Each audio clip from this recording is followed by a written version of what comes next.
Good afternoon, everyone. I'm Michelle from the Head Foundation. Welcome to the Head Foundation Dialogues titled Best Practices in Entrepreneurship Education. Today's edition of the Head Foundation Dialogues is jointly brought to you by the Head Foundation and the Singapore Education Consulting Group. The Singapore Education Consultancy Group is an international Singapore-based education consulting company comprising a group of highly experienced education policymakers, practitioners, and trainers.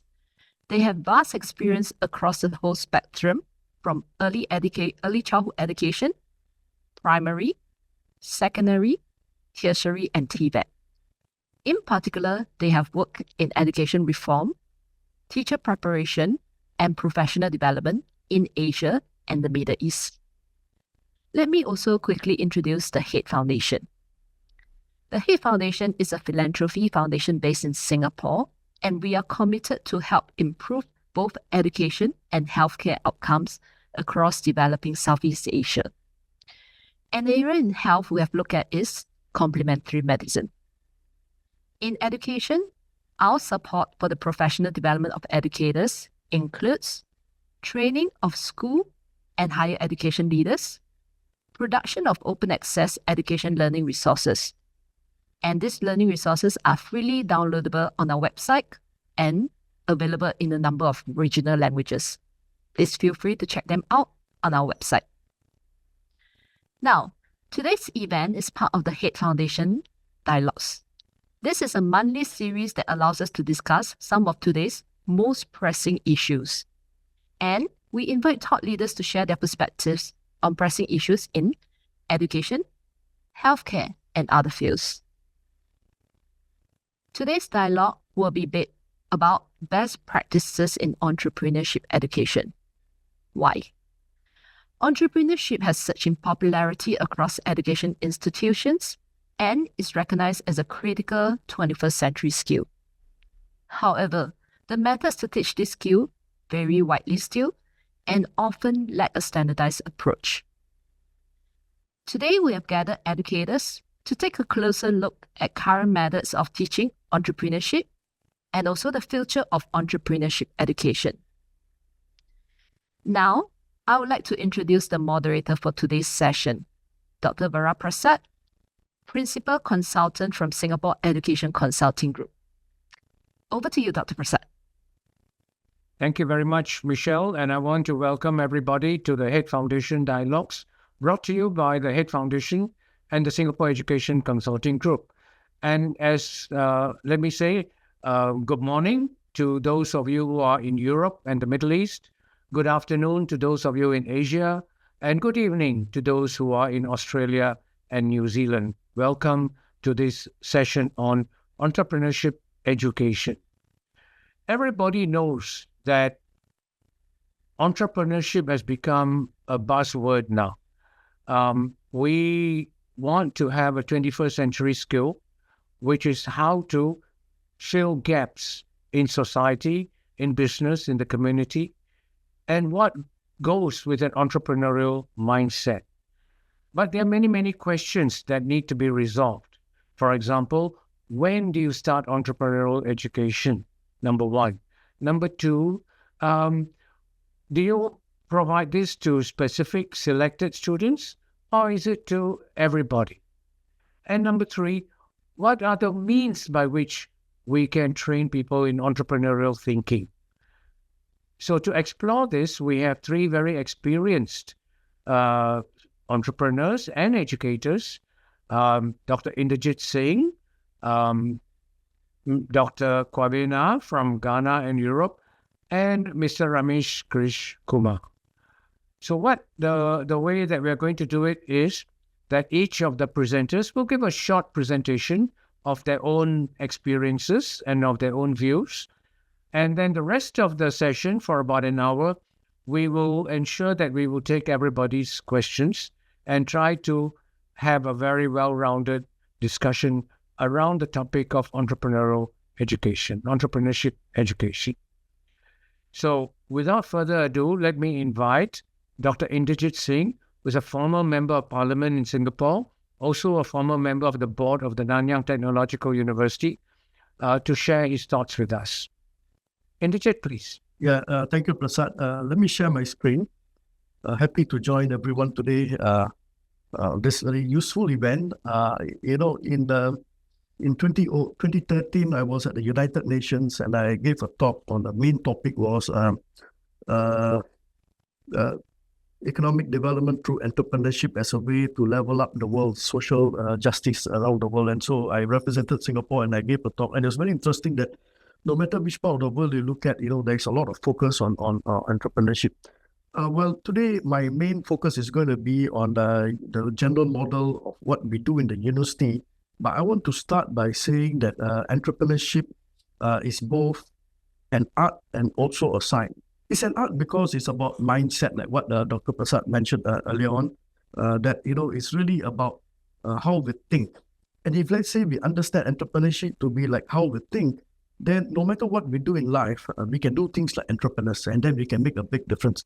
So my own experience, I was working in tax assessment for 13 years, but I behaved like an entrepreneur. I started many things, solving problems that people could not solve because of a different mindset. On the other side, there's also a science, because if you are ready to start a business, how do you do it? And so it is this model that I use when I teach entrepreneurship in the university. And I bring a lot of real life experience that are not just about starting companies, but about whatever experiences that I had in my life. Now, when we talk about university education, then we have to talk about a number of things. First of all, it's about, on the left-hand side of my chart, you can see it's about developing the mindset. And so this is about how we can do it for our students through academic education, whether they are undergraduate or graduate students, or through workforce. Many people who have been in the workforce for many years, and they want to understand how they can do things differently. And also we basically focus a lot on the left side about developing mindset. And so a lot of the content that we teach in the university is about developing mindset. And as a university, we collaborate with many external universities. Our students get a chance to go overseas, and they work with universities like Stanford and many other universities around Asia and around the world, where we get our student exposure to some of the things that are happening around the area. Then there is, of course, the other value for the faculty and the researchers. They do a lot of research. How can we bring this out to the world to create some economic value, whether through startups, whether through spin-offs or patents that anyone in industry can use. Universities also work with research institute, centers of excellence, and many industry collaborators. Now, to do all of this, teaching is just one aspect of it, but having the rest of it for experiential training, learning, is also very important. And so it also consists of a number of support structures, in academic education, in experiential learning, R&D for enterprises who want to come and use some of the technologies that's available, about students and researchers who want to bring that technology out. How do we create prototypes and bring it out to the market? For entrepreneurs who are out there who want to actually start their own companies. And for many of our students, we have overseas colleges, summer or winter programs where we bring students together here or we bring them to other parts of the world. And so basically, these are all the things that help us develop the mindset portion of entrepreneurship. I will not go through the details of the rest because I think I'll spend more time on the Q&A. But from these two charts I'm going to show, you can look at some of the other support that's needed. The moment I have an idea, the moment I have a patent, how do I go about commercializing this patent or this IP that I have, whether through spin-off licensing, starting up companies, working through incubators, accelerators, and co-working space. These are also the kind of things that we provide at university. So education alone is just one part of it, but we need to have all of this infrastructure and also support structures to be able to create the companies. Then the other part of support structures are funding. Every entrepreneur who has done it before will tell you the most tough part of their journey is raising funds. So universities create that infrastructure, create the networks of investors, mentors, industry partners, and also industry entrepreneurs who want to come back to the university and gather some knowledge, learn the latest in entrepreneurship, the latest in innovation.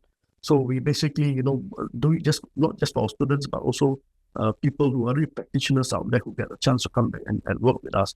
And again, you can read these, many more things that we have to do to build communities.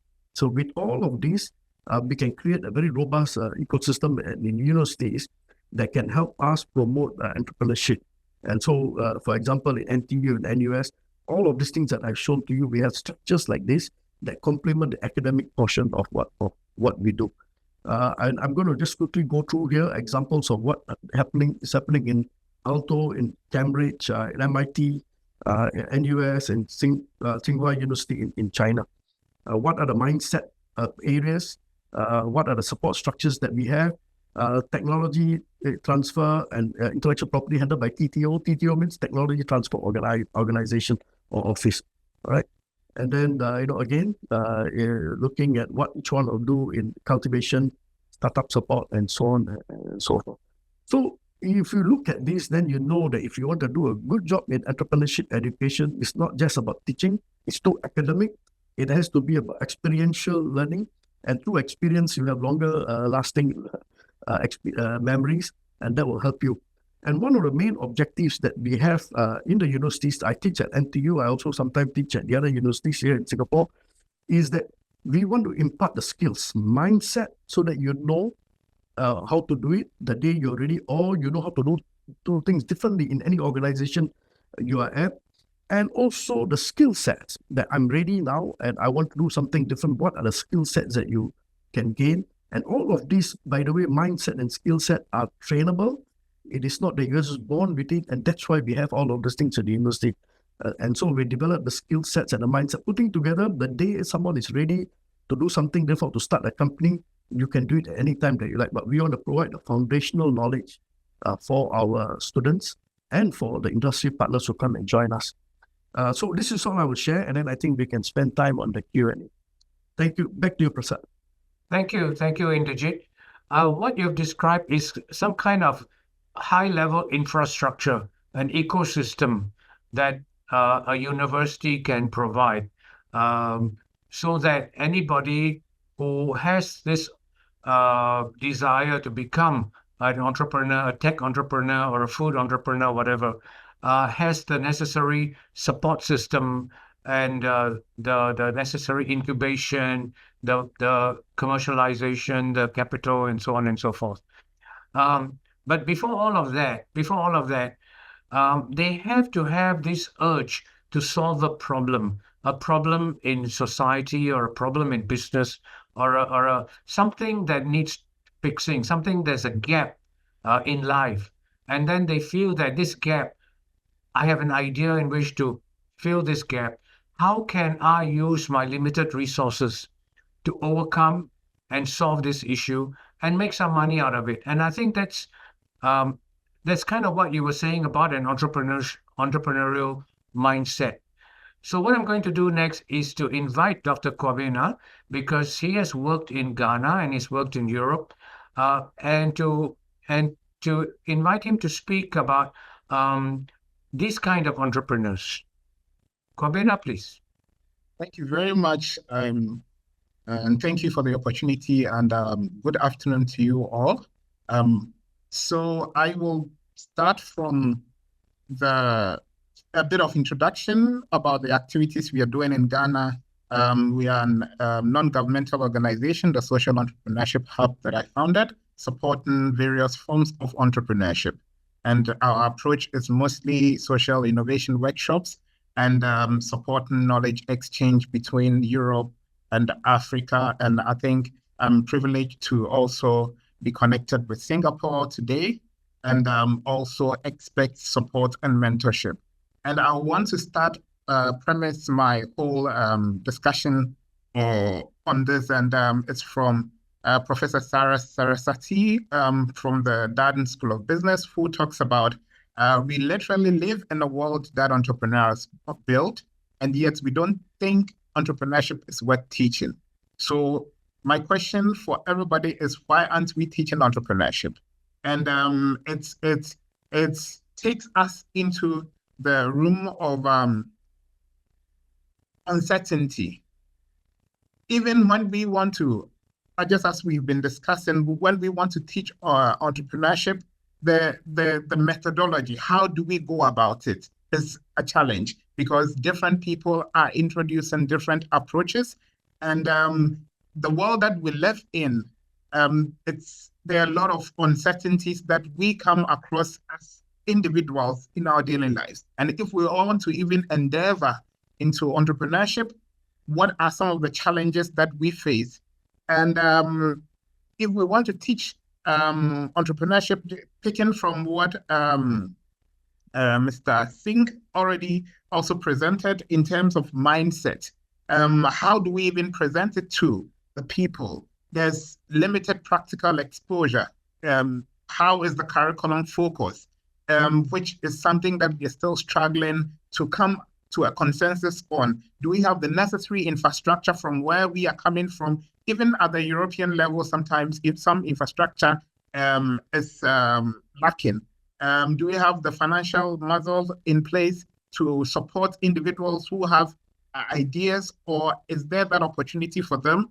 And also the perception that entrepreneurship is a risky venture, and especially parents asking you to look for a job from where I come from to secure a future than to enter into this space. So from the question that Sarah asked, then she went on a journey putting together a methodology which she calls effectuation. And basically, effectuation is using the means within your control to build a future. So what are the resources that you have available to you? And when we talk about resources, your knowledge base, your network, and your abilities, what are they within your control that you can start something with without thinking about maybe predicting or putting together? Usually in the business school or in our schools, we are taught to plan always. Yeah, planning is good, but in situations of high uncertainties, then we want to also look at other methodologies or other ways of making decisions when we want to endeavor into entrepreneurship, and especially when you're thinking about startups or new ventures, very uncertain environment. And she uses what we call the effectual cooking to distinguish effectuation from what is called causation. And causation basically is the plan approach. So it's more or less coming back home and wanting to cook something. So there are two methods. One is where you have a plan, gone to the market or to the shop to go and buy and come and cook in the kitchen. And what she calls effectuation is coming to the kitchen, looking at what is available and bringing together something to cook and eat that evening. So you look at the resources that you have in your cupboard or in your fridge to determine what you're going to eat that evening. And she also puts together 5 principles that aid with this kind of logic or thinking. And the principles are bird in hand, your affordable loss, the lemonade, contingency, partnership, and pilot in the plane. And basically, what she talks about is that if you look at your means, your bird in hand, what do you have? What are the skills? What is your network? What are the new opportunities that can be created with this group of people? And when we talk about affordable loss, if you are venturing into any form of entrepreneurship endeavor, what are the downside? How can we minimize the downside? That should be also a part of the mindset that we bring to young people who want to enter into entrepreneurship. And also, what kind of collaborations? Because we've talked about uncertainty. We are not sure about the future, getting the resources that we need. So what forms of partnerships can you go into reduce your levels of uncertainty and also be able to embrace surprises as they come? And how do we manage contingencies? How do we manage unexpected happenings? That is also one thing that she talks about, and also looking at focusing on what you can influence rather than what you try to predict. So the future is out there. How can I put together the resources that I have available to influence the future and not just to predict the future? Because the future, especially in our environment and the space of entrepreneurship, sometimes it's unknown. You cannot predict tomorrow. So I want to also share with you some examples of this line of thinking or logic that we have used in Ghana and other places which have worked very well. And this example is a shoemaking entity which is using waste from the environment. So waste that you sometimes don't have to even buy. These jeans that people are throwing away, then you pick it and use it, and it comes in handy here. So then the young person doesn't need to invest so much or go out there looking for funding, but took advantage of the resources that are within the control. And this is also one example where Bright Simmons, who is also a Ghanaian, an international Ghanaian, working across the globe, puts together his network and connections with the pharma industries, also looking at fake drugs. So basic application on the phone where you scratch the back of the drug and inputs the numbers at the back and be able to tell whether it's a fake drug or not. So I would also want to share with you a bit about what is happening in Ghana with regards to the levels of high unemployment. What are we doing at the university levels? Just as my colleague panelist also talked about, there's a lot of movement to introduce entrepreneurship to the student and be able to also orient them about taking advantage of the resources around them. In our ecosystem, also government and organizations are encouraging building of hubs, which in different locations can support the entrepreneurial endeavors of younger people. And at the presidential level, the president is also pushing for people to also get into entrepreneurship and also making money available where possible.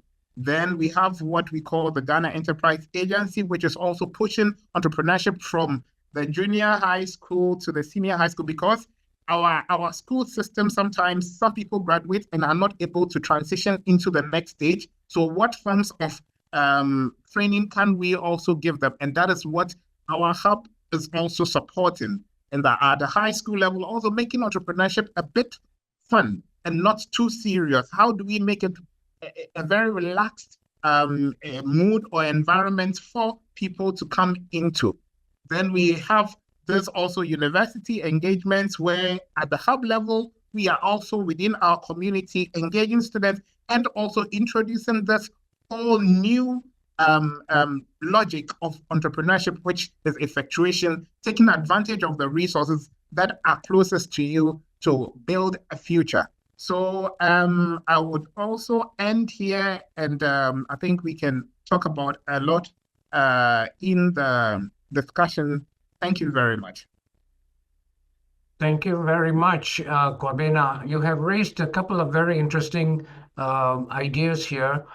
The first one is you mentioned unemployment. And I think unemployment is not only a big millstone in African countries, but also in some major economies like India and China. And therefore, looking for a job may not be the first step for many young people. They may need to know, how can I create my own opportunity, create my own employment and return? And therefore, some kind of entrepreneurship education becomes a key skill, almost a key skill, just like learning maths and science and English in school. Because, as you mentioned just now, there are dropouts from junior high school, senior high school, and so on. And where will they go? Where will they find their living? And therefore, they will find their living in very unsatisfactory ways, unless they have the resources and the confidence to start their own enterprise. And I think this is what we are trying to lead to. And you correctly pointed out, you have resources that you can't recognize. You have your own ability, you have your own network, you have your own knowledge within the localized context for you to work on. And then you can collaborate with other people to bring in external resources. Now, another interesting aspect of entrepreneurship is that many people who, after working in a corporate job or in salaried employment, perhaps after 10 or 15 years, they might get the idea that they want to become their own business owner, or they might get retrenched and they might lose their job and they want to find their own business. And that's where entrepreneurship training also comes in. And at this stage, I want to introduce from the polytechnics, Mr. Ramesh, and he will tell you about how the polytechnics are addressing the issue of entrepreneurship education, because they would have a slightly different approach than that what is funded, described by Dr. Inderjit Singh and yourself. So let's hear from Ramesh, and then we can go into a larger discussion. Ramesh, please.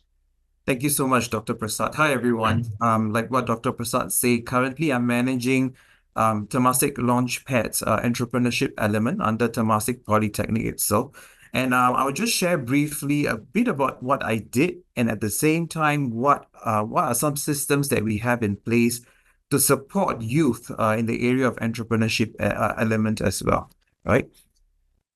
The first thing is, I have always been a very strong advocate of evidence-based entrepreneurship one way or another.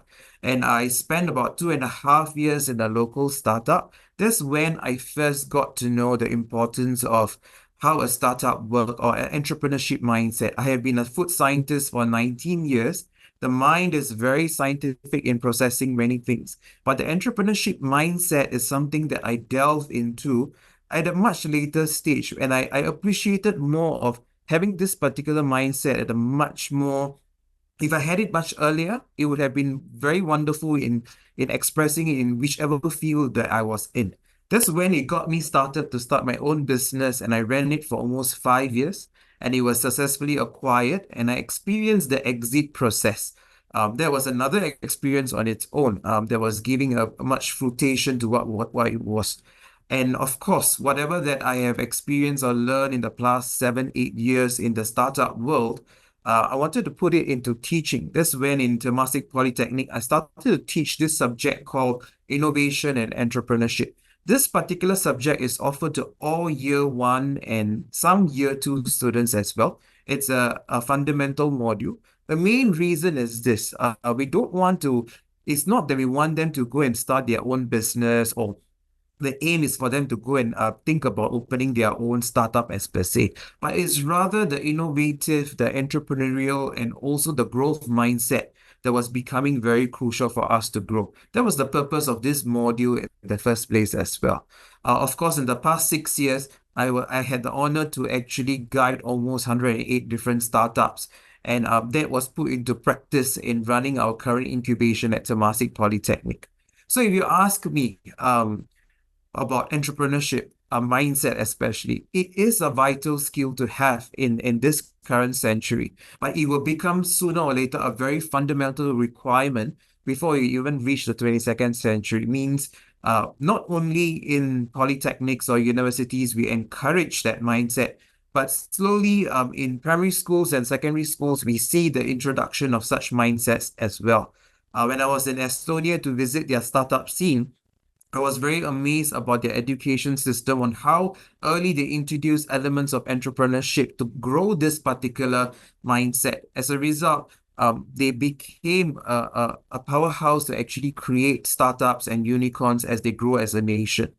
And there was also a new trend I saw based on evidence-based entrepreneurship, mostly focusing on mindset rather than the theories of how to go and start a business or startup, but rather how to think and have a growth mindset that creates certain resilience in ourselves, thus creating a much more future-proofing careers for many of our students or alumni that graduate in the future. And that is one thing that we also want to encourage. But at the same time, we do see students or graduate who aspire to be entrepreneurs, and that's because we do get more and more inspiring people that they get influenced by. The current generation is different from how my generation was as well, right? They do get very influenced by speakers and celebrity entrepreneurs, and they get very inspired or aspired by these people as well. And that's one of the reasons why you see a recent trend in IHL is also offering great support within Singapore comprehensively to many of the alumni or even students themselves. So if you look at current approaches that we see, even for Temasek Polytechnic or in large, we do see that some of the things that are covered in entrepreneurship modules or subjects are throughout, regardless of which background you're from, is a kind of a business framework is usually taught. Let it be model canvas that can be applied for personal life, at the same time for evaluating some other elements as well.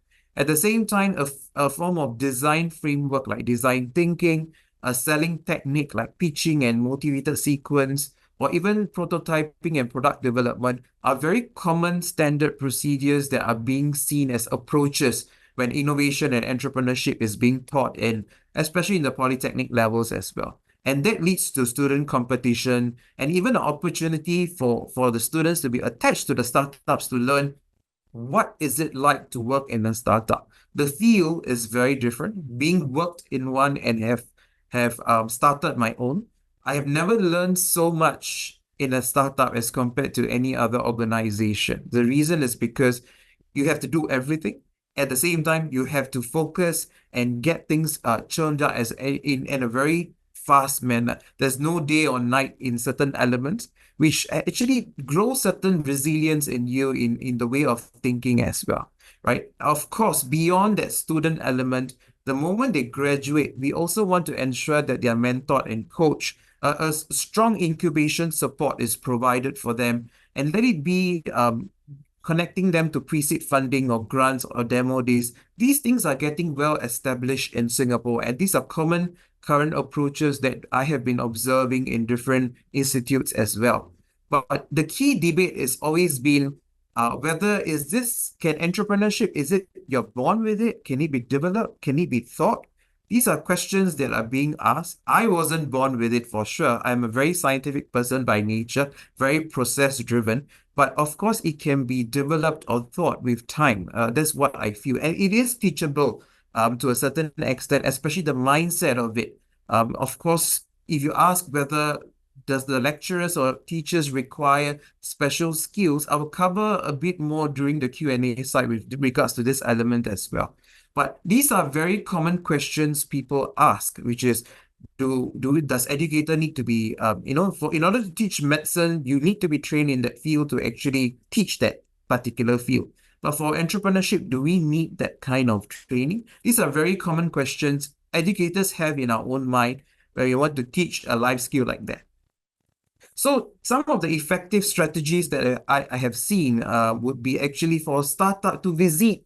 As educators, if we can bring the students, regardless of which field they are, to relevant startups for them to see, get to learn about stories always work. Students love stories. Storytelling becomes important. So the inspirations and failures of these startups can actually bring a lot of knowledge to the students one way or another.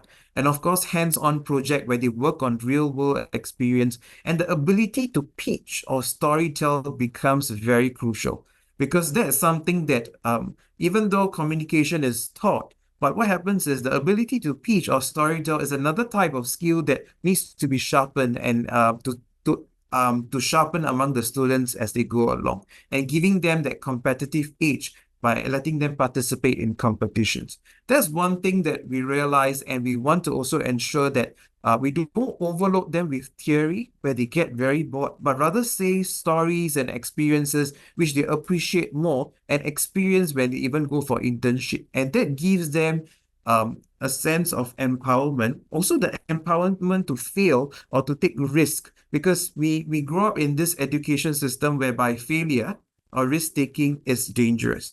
And that's something that we keep observing in students as well, which we want to change, right?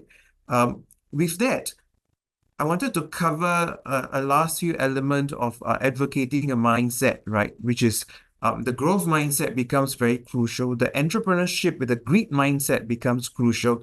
The ability for the students or alumni to show their personal branding by learning these modules become crucial as well, because times are changing. We are not only branding products or companies, we need to brand ourselves. That is very important. And it comes with storytelling, crucially.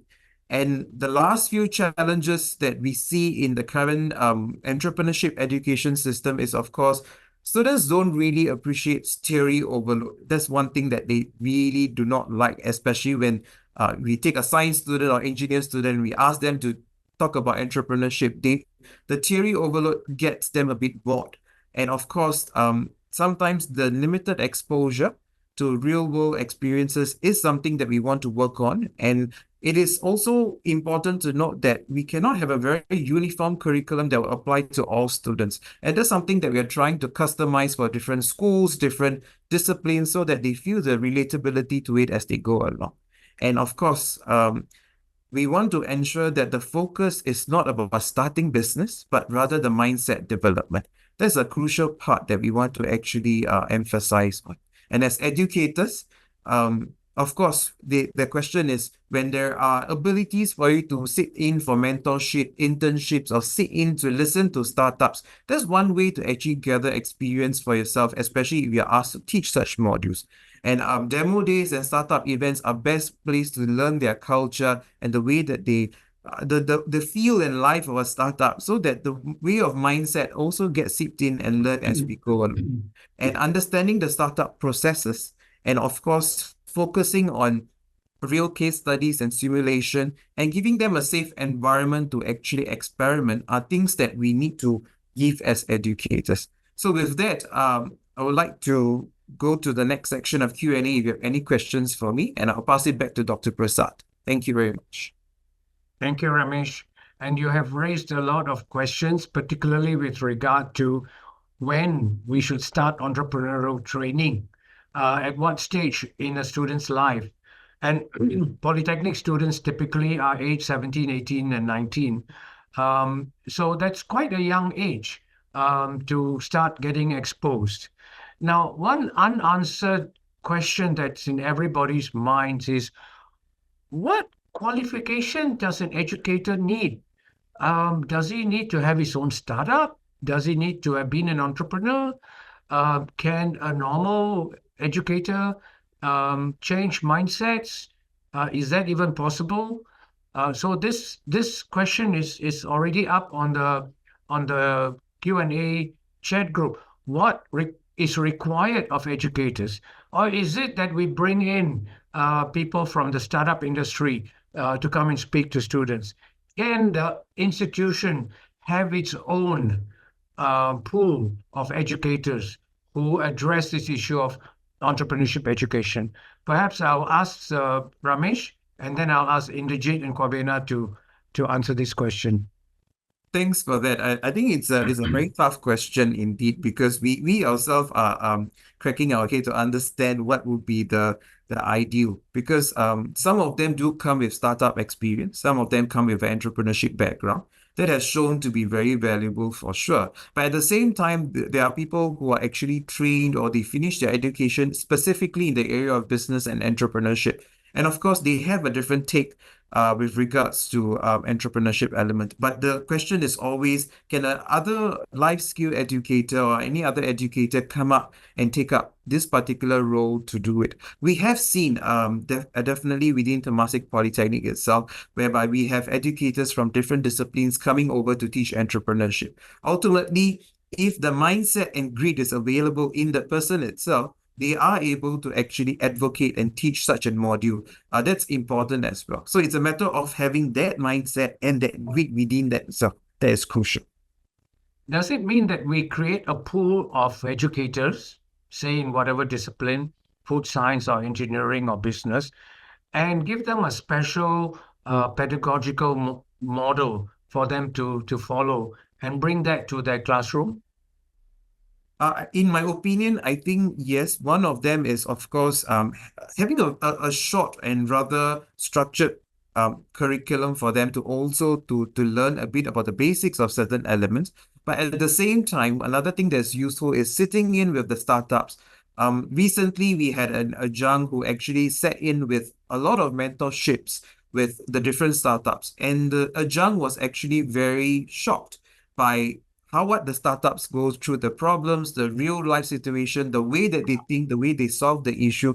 These were excellent learning ways or theoretical internships for them. So that will be another useful method that educators can consider. Thank you. Thank you. Indrajit, How do they do it in NTU? Do you have a special pool of educators, lecturers, or professors? Because not all professors are known to be entrepreneurial. I mean, professors are professors, they are PhDs. Although there are some universities which excel, where the professors go out and start their business. How is it done in NTU? Do you have a special group of people who train these entrepreneurs? Yeah, so I think we really can do with a mix of people who are from the academic track. So especially the kind of research that they may have done on the advances in innovation and and teaching methodologies for entrepreneurship. There are good professors who do that, and they do play a role. But also, I think someone who has done it before makes a lot of difference.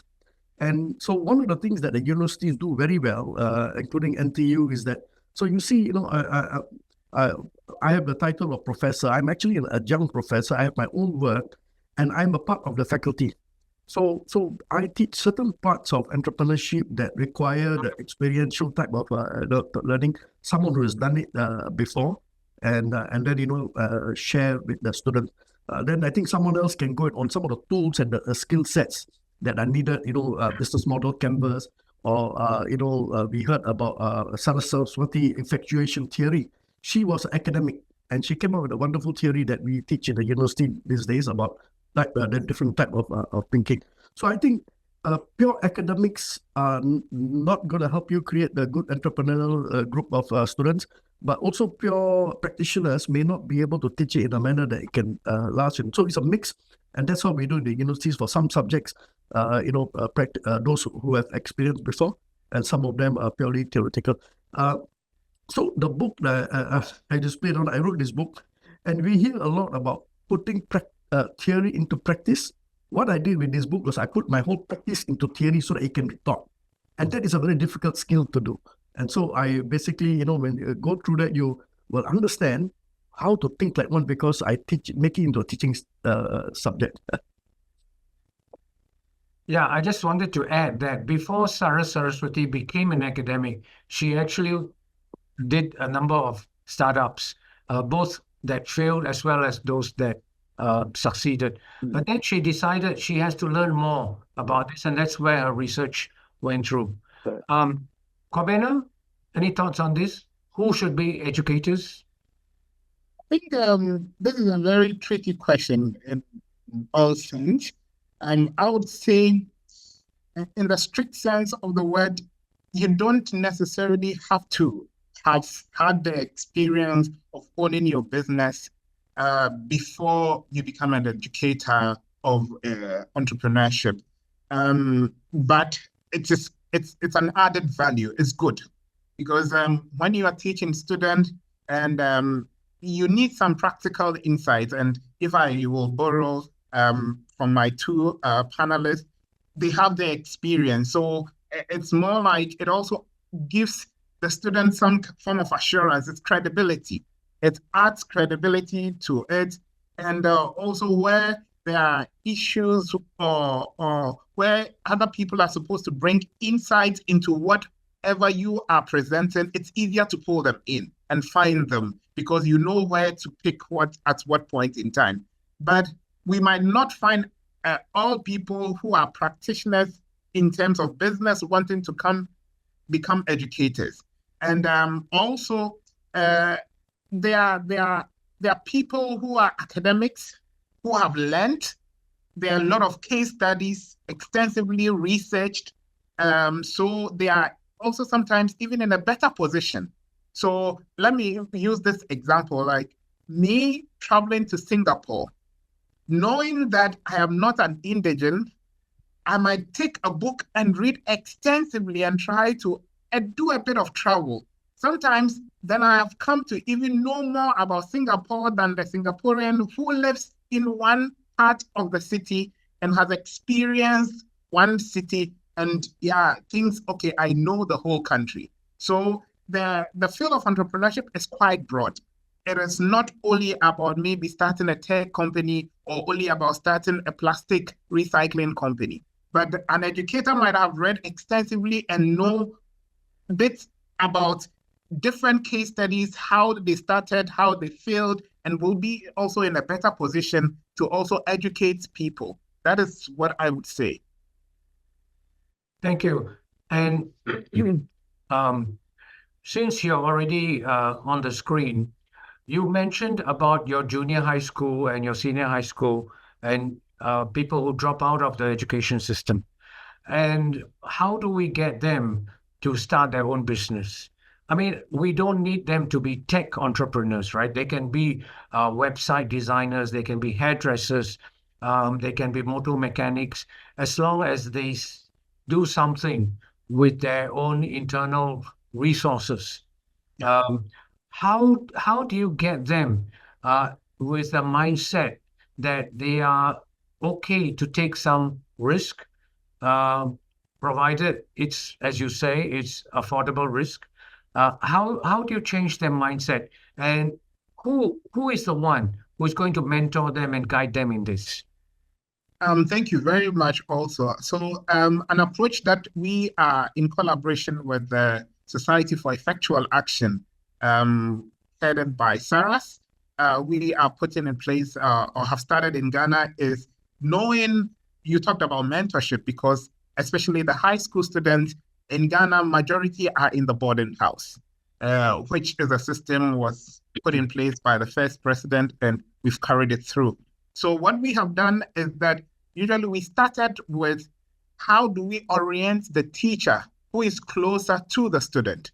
So the teacher orientation, because not all teachers have the exposure or experience from school.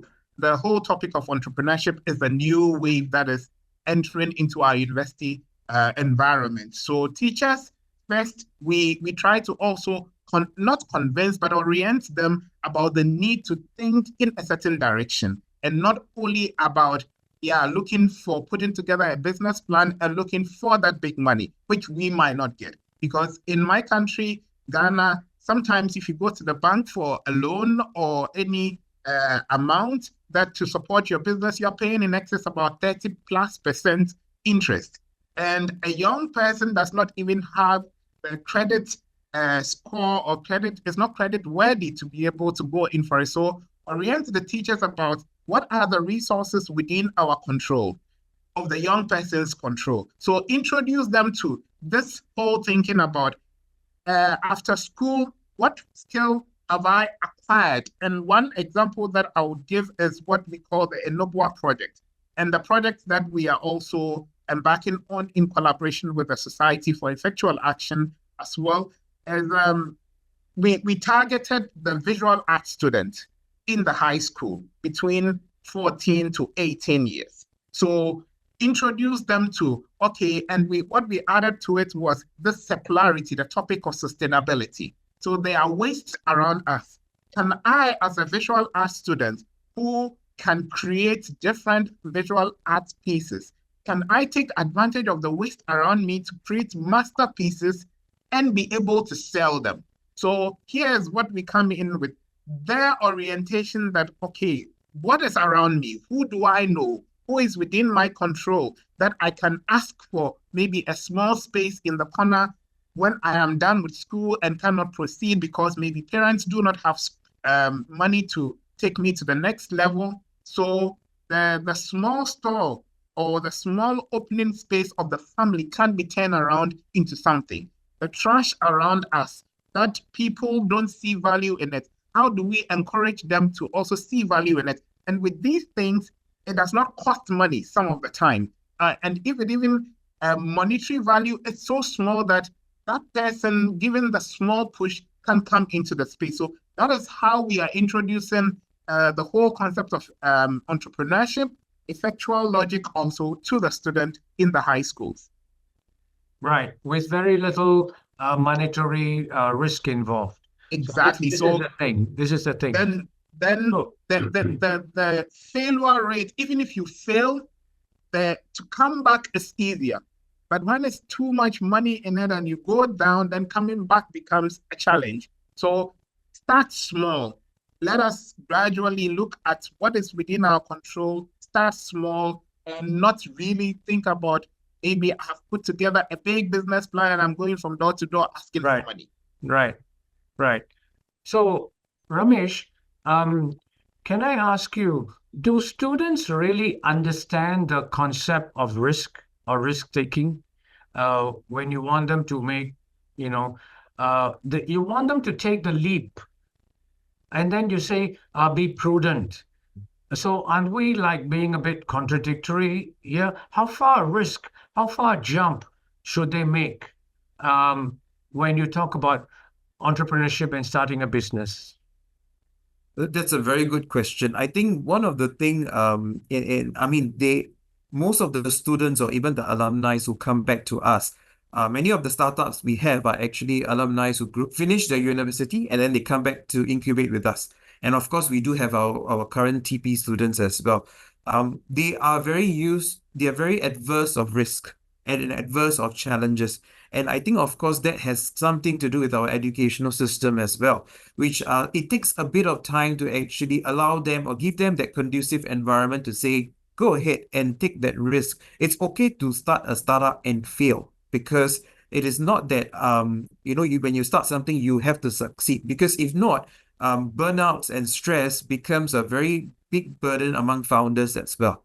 Right. Same thing for students. The moment they do not get the moment they do their first pitch to the first VC and they don't get a pre-seed or angel investment, they feel as though the world is about to end, right?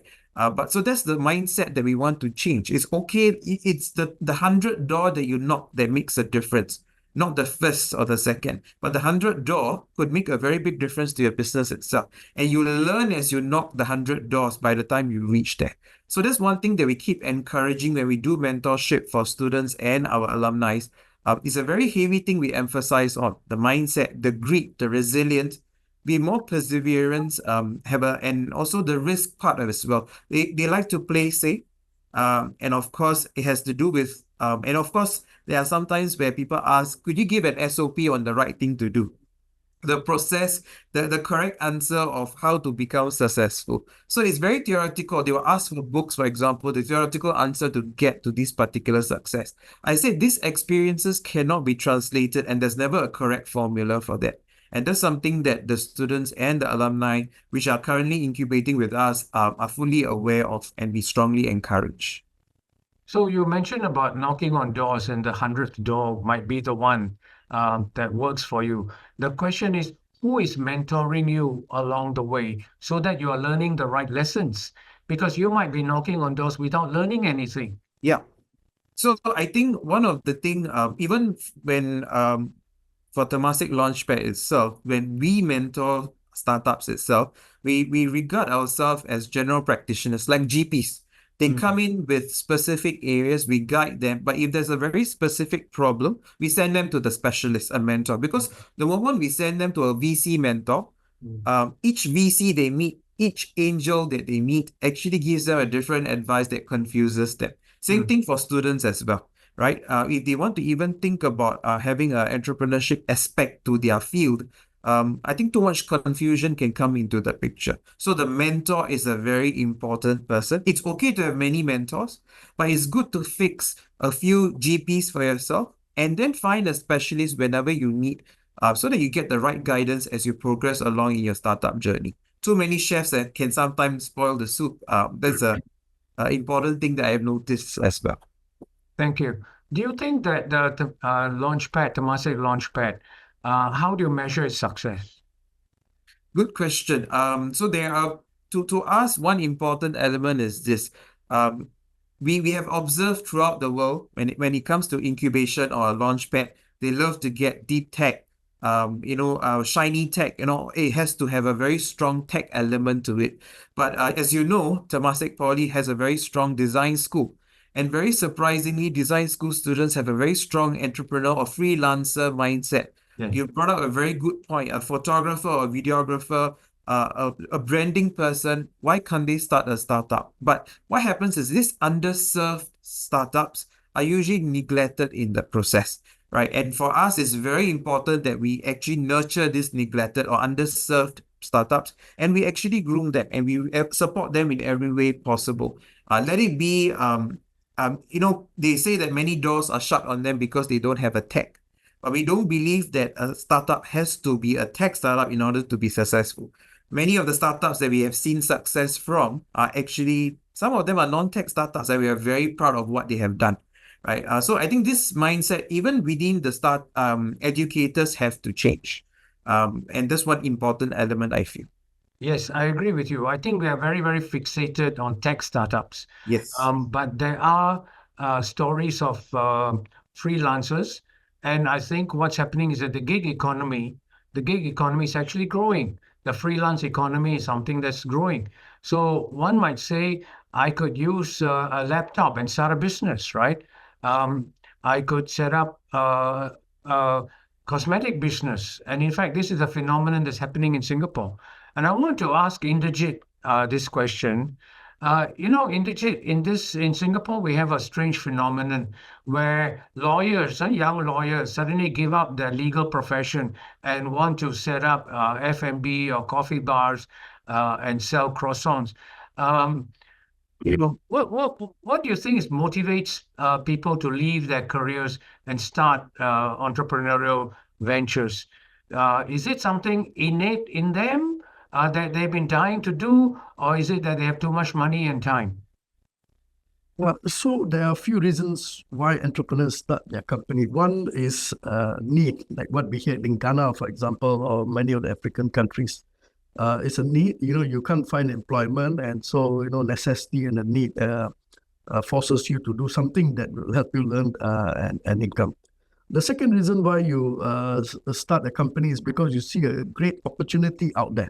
There's a big problem to be solved. We mentioned in the beginning, solving a big problem, and you have a good method, way to solve the problem, and you can do it better than others.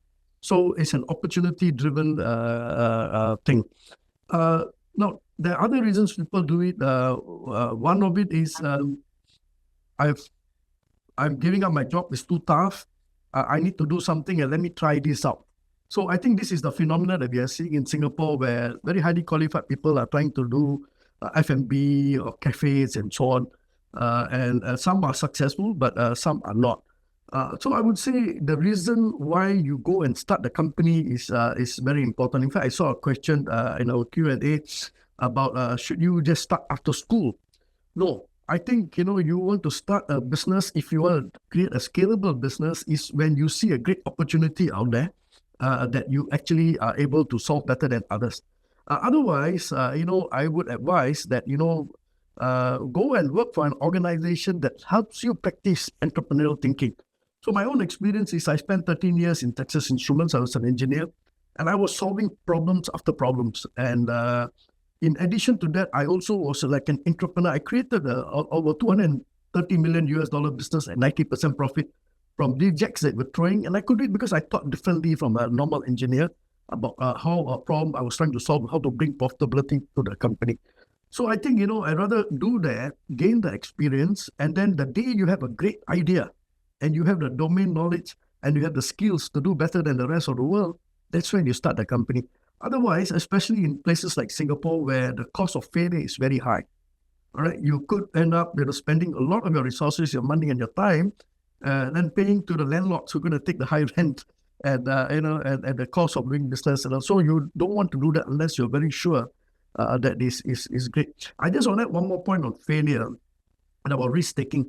I think many people should understand, got the idea wrong. The entrepreneurs who succeed, they realize that the risks that they take are calculated risks, not blind risks. Blind risk taking is I call it suicidal, but they take calculated risks. And Saraswati effectuation theory just looks at what are the means and whether you can move forward to the next step. And after the next step, you reevaluate.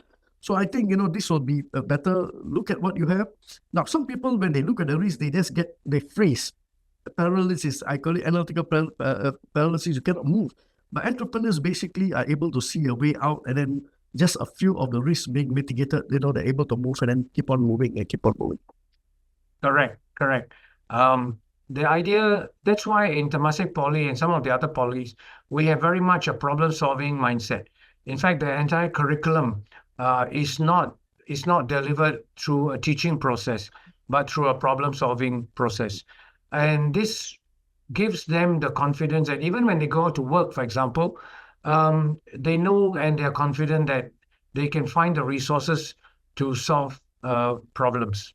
But I want to ask you, Indrajit, there are a lot of people who want a second life after working in corporate for a while, and then they are very tired of that, and they want to go into, and they have the resources, they've got enough savings and all that, and they want to go into their own business. How would you advise them, people who want a second life?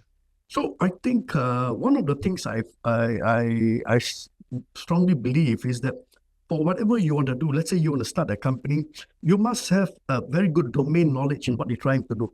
So if let's say I'm a software engineer and I'm going to go into a retail business, that could be problematic. I don't understand that business, and I have got a real personal experience here. After I started UTech, I partnered 4 software engineers, fresh graduates from NTU, and we started the internet company in 1999. Right? We did not have the domain knowledge, but we understood the software and engineering. And so basically, that became problematic. And so we did not, we sold off the company, so I did not lose. But, I knew that I could not run it because I did not have enough domain knowledge. The rest of the tools, the rest of the skill sets, the mentors, and the money, if you have a great idea and you have a great team and you solve a real opportunity, money will come. So I think, if we don't, in my book, I have a chapter on your stars must be aligned.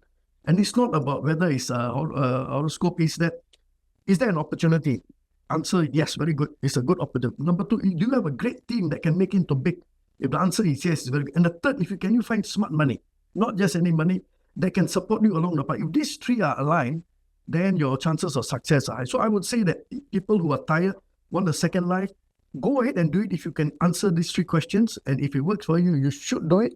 But go and pick up some of the skill sets that you can go to the polytechnic or to the universities and understand some of the tools, business model canvas, value proposition canvas, lean canvas, and lean startup methodology. This will help you a lot in your journey.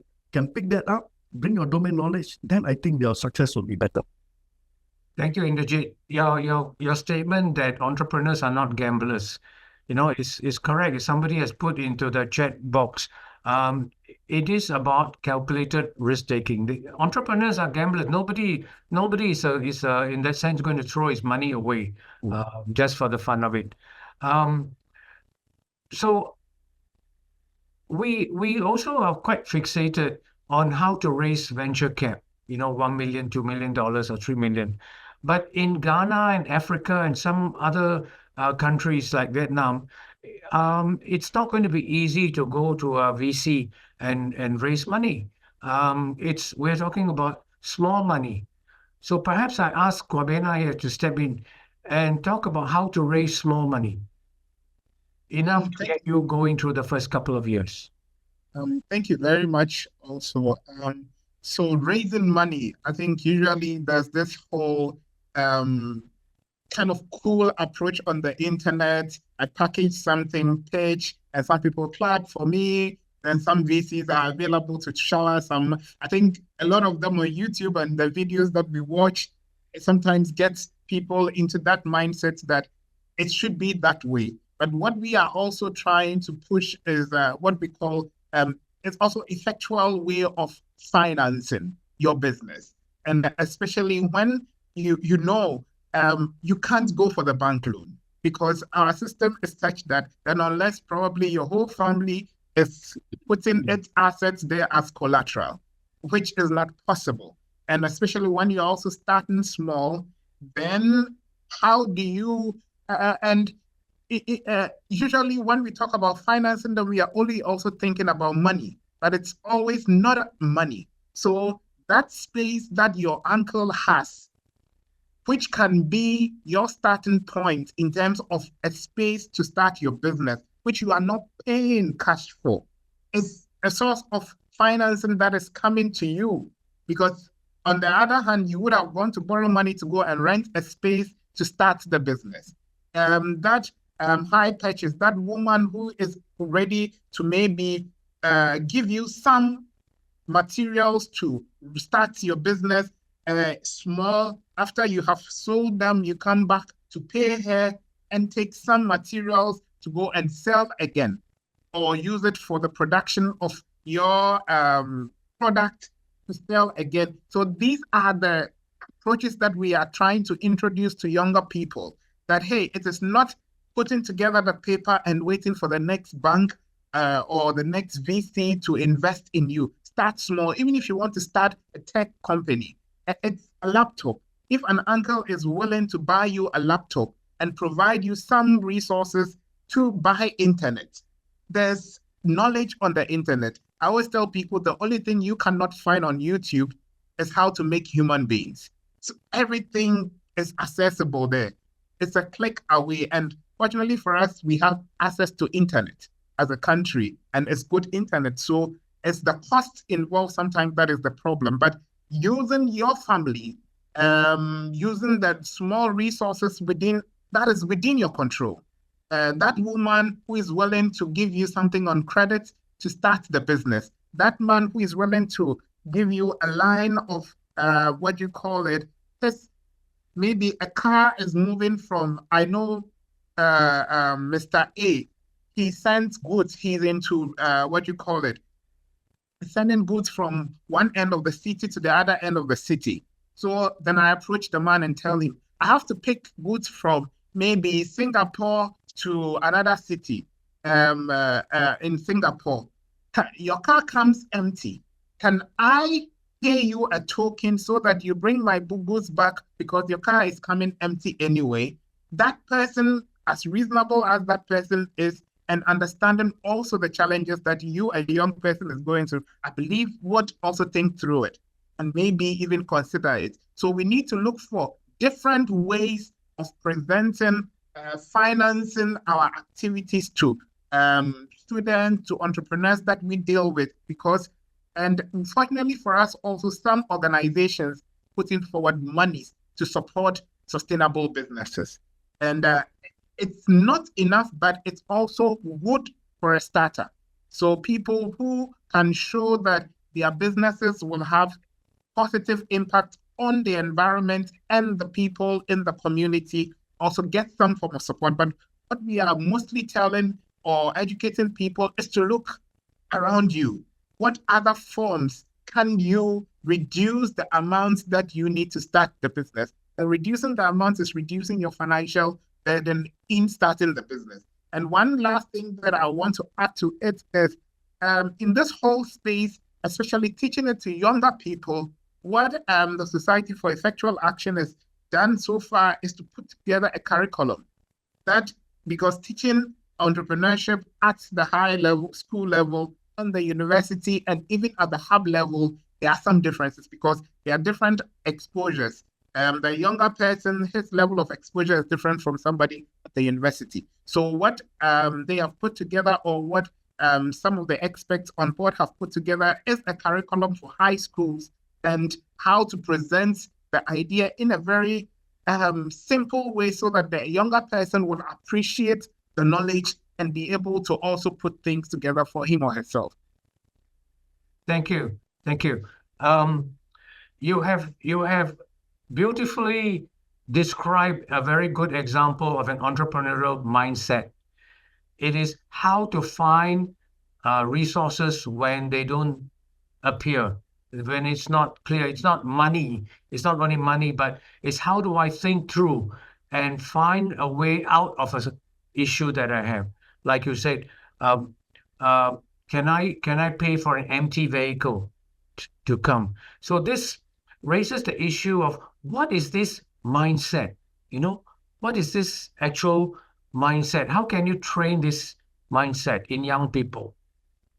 This is the key to the issue. I want to go back to Indrajit and Ramesh, because in the university and polytechnic, how do you tune up this mindset to be able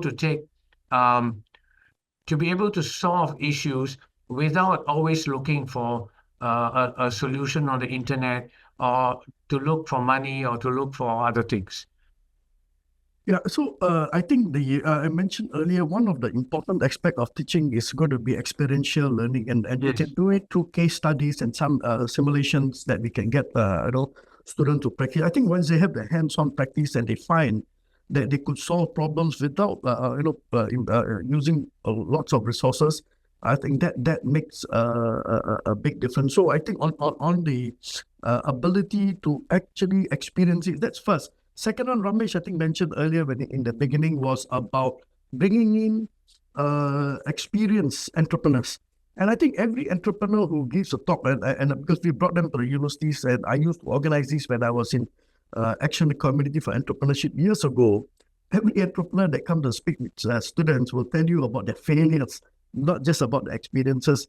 And this is going to be useful lessons that students can pick up on how this successful entrepreneur faced failure and then came back and overcame all of these problems to later on succeed. So I think experiential learning is very important, and then exposure to other people's experiences who come and impart their knowledge. I think that this kind of things will really help students internalize some of these things and do it. Now, the other thing, Babson College, for example, there was someone who mentioned that has got a program, undergraduate program, entrepreneurship, where students learn about entrepreneurship. They start the company, they run the company, and they also have to exit from the company. You exit either by selling, by spinning off, or you actually failed and you have to shut down. So I think we can add some of these kind of programs when we teach, and I think students with that hands-on experience will give them a more confidence when they're ready to go and do it themselves. Ramesh, you want to add to that? Yes, I agree with Mr. Singh very completely. And every time we bring an entrepreneur, or even when I start my lessons, I always tell them about the 9 times that I almost closed the company, especially during COVID. As a traditional medicine-based food company, COVID had a big hit, right? And the thing is this, the purpose of telling them these stories or this storytelling is also to tell them about problem-solving skills, or to tell them about certain elements of resilience or adaptability that we have, because they are very used to getting the correct answers, the model answers. It has to go right. It cannot have any failures. So these are things that we want to change, whereby can we have a certain pedagogical element whereby we teach them about curiosity, about creativity. One of the exercise we do is this, whereby we actually show them a picture in my class. We will show them a picture of animals, random animals, and say, using these animals, I want you to come up with a high-tech solution. And the first question they ask is, how? What does animals have to do with high-tech? There's no relevance. But I tell them, try. Give it a try. And at the end of it, the things that they come up with are just simply mind-blowing. It's just that they thought that because it's not structured, it is not something 1 + 1 must be equals to 2, they hesitate. So we want to actually break this kind of protocols where we encourage curiosity, creativity, problem-solving ability, some elements of financial literacy, the basics of business model, and so on. But at the end, we are also looking at resilience, adaptability elements, of course, independence as well, and finding for resources, not always money. Money doesn't solve, as being a person who run the business, money doesn't solve many issues in a company or a startup. Neither does it do in a career. But rather, there are many other ways or resources to resolve things. These are things that we want the students to leave with after they finish the module. Whether they want to come back to start a business, which we hope they do, which eventually they do, we are very happy to see that particular progress. But those who don't want to, they leave with that knowledge of how to run their career or even their personal life in a different way.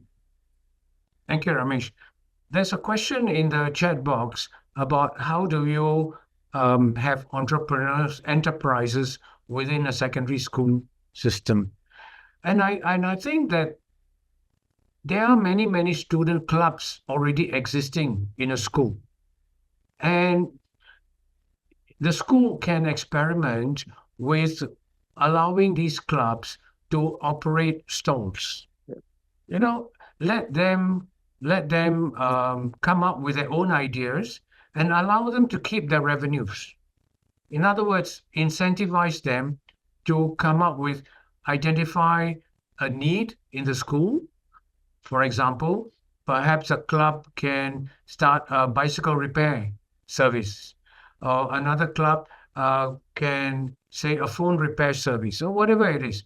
And this will create a spirit of enterprise. And if you let them keep the money without charging them for the stall, they will come up with a lot of bright ideas. So I think there is no shortage of opportunity to have school-based enterprises.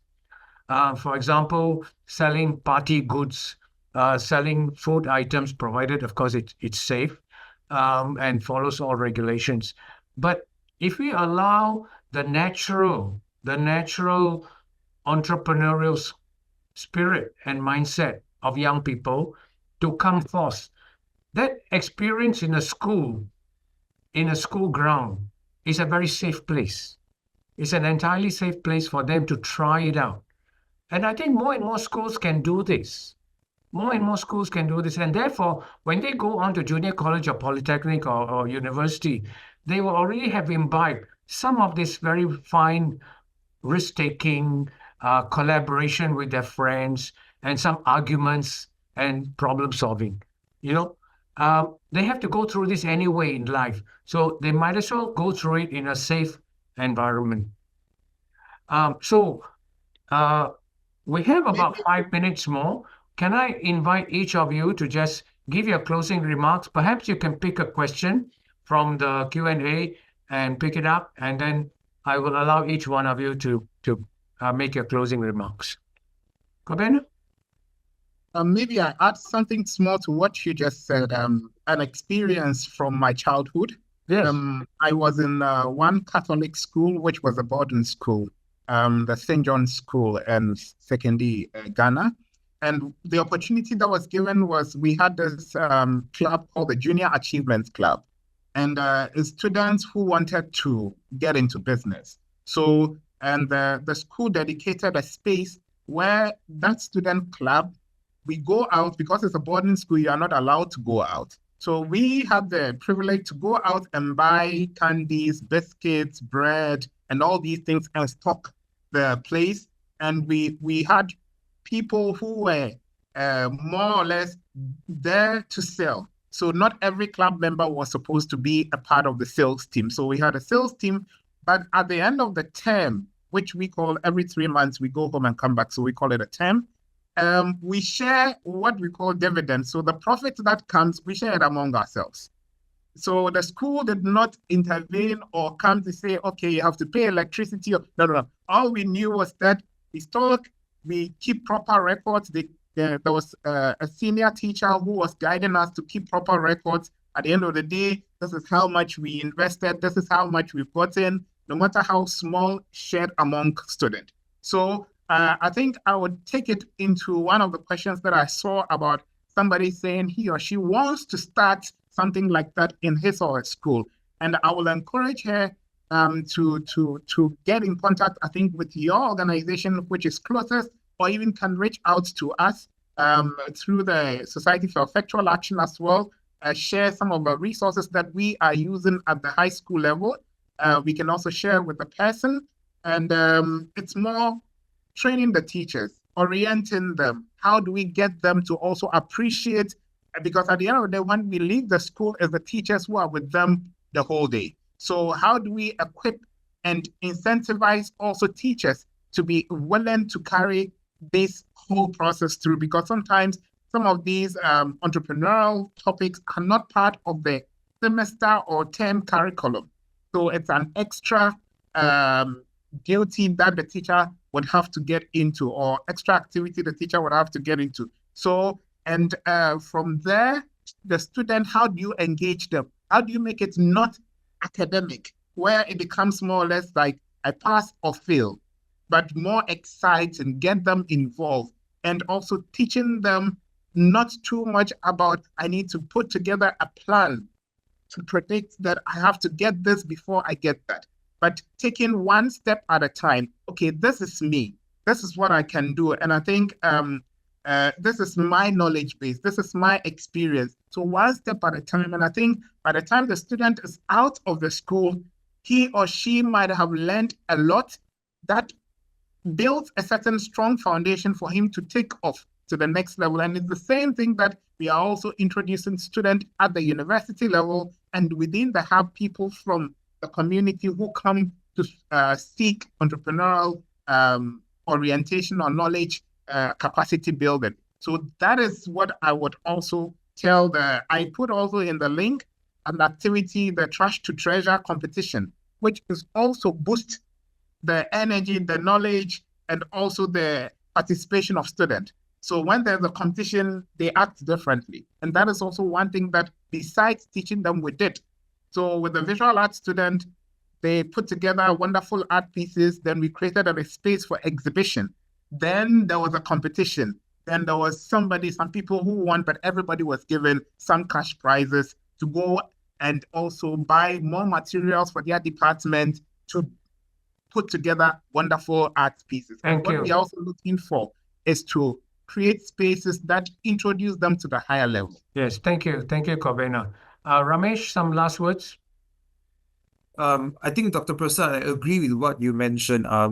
As part of Temasek Polytechnic, we don't only focus on alumni or even our students, but we also have a small stake with the secondary school students as well. Whereby when one amazing thing was when I went to visit a few secondary schools recently, I was very surprised at the way that they think about entrepreneurship. The level of questions they were asking were almost equivalent to the questions that university students were asking me as well, right? So I think it's time that we grow this mindset strongly from upper secondary all the way up to the university, whether it's useful for them to start or even to start their own career or their own business. So I think that's the key takeaway from my side that I want to share.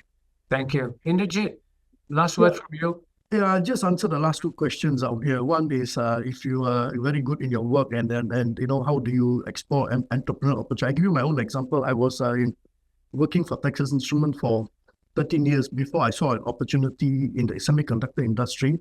I saw a big growth coming, so I had a very good knowledge of the industry. I knew how to run a semiconductor company. I was lucky. I managed to raise $138 million at the first round. Came out, started the company when everyone thought I was going to fail, but actually it was a fairy tale startup. By the third year, I got Nasdaq listing approval. It was worth about $2 or $3 billion in 2001.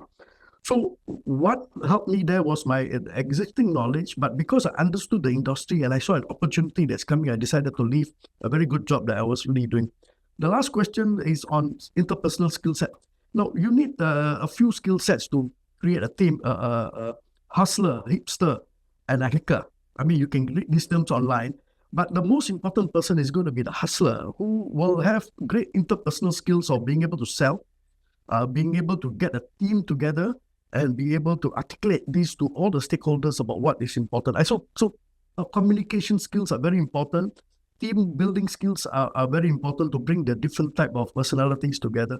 So I think, so when you do that, focus on building a right team if you want to build a big company. If you want to build just a small mom and pop stall, is a different thing. But most of us, we want to try to create a company that's going to become huge, then I think you have to look at the interpersonal part. Thank you. Can you repeat that? Hustler? Hacker, hustler, and hipster. Okay. Okay, so you can go online and... Thank you. Yeah. Thank you. Thank you, everyone. I just want to close with another aspect of entrepreneurial mindset. And this is to become entrepreneurial within an organization. It doesn't mean that you have to go out and start a company. For example, when I was running the National Library Board or when I was running Temasek Polytechnic, the idea is to enable people and give them space to be innovative, to enable them to try out different things. So people have ideas, they keep coming up with ideas. And the whole thing is you have to give them the space and the opportunity to pilot some of these ideas and let them come to fruition. And that when that happens and everybody has a go at this, you'll find that the entire organization becomes entrepreneurial. That entire organization is not scared to take risks. That entire organization becomes innovative. So it's not just one or two people, but the whole population. The whole population. Everybody gets into the game. Everybody wants to innovate.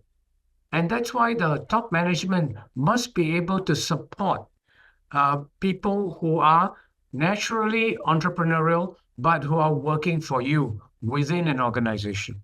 So it's not only about startups, and I want to emphasize this, It's not only about startup, it's not only about tech, but it's also about any kind of business, any kind of thing that you want to do. It could be within an organization, or it could be outside. It could be a one-man show.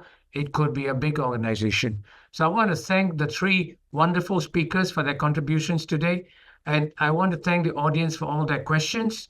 And I want to thank the Head Foundation also for helping us with this webinar.